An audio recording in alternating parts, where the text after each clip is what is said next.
ഇന്ന് വായനാ ദിനം. വിദ്യാഭ്യാസ സ്ഥാപനങ്ങളും ഗ്രന്ഥശാലകളും ഉൾപ്പെടെ വിവിധ കേന്ദ്രങ്ങളിൽ വിപുലമായ പരിപാടികളോടെയാണ് ദിനാചരണം സംഘടിപ്പിച്ചത്. അഷ്ടമിച്ചിറ ഗാന്ധി സ്മാരക ഹൈസ്കൂളിൽ നടന്ന വായനാ ദിനാഘോഷത്തിൽ PB ദേവിക വായനാദിന സന്ദേശം നൽകി. R അനാമിക വായനാദിന പ്രതിജ്ഞ ചൊല്ലിക്കൊടുത്തു. മലയാളം ഇംഗ്ലീഷ് കവയിത്രി ഇമാനുവൽ മെറ്റൽസ് മുഖ്യാതിഥിയായി.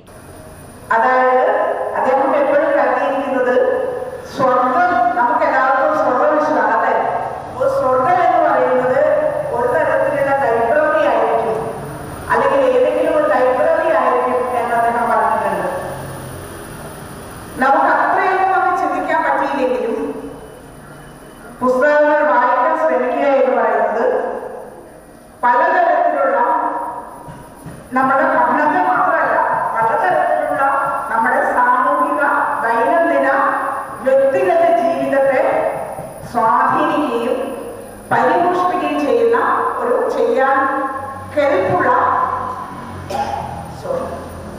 കെൽപ്പുള്ള ഒരു ശീലം തന്നെയാണ്.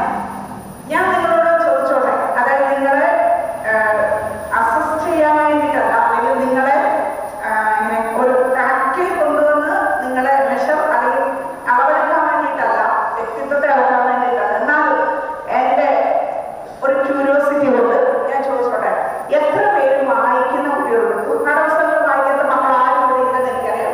എത്ര പേരുണ്ട്? നികിത K. വിനോദ് കുമാർ പുസ്തകാസ്വാദനം നിർവഹിച്ചു.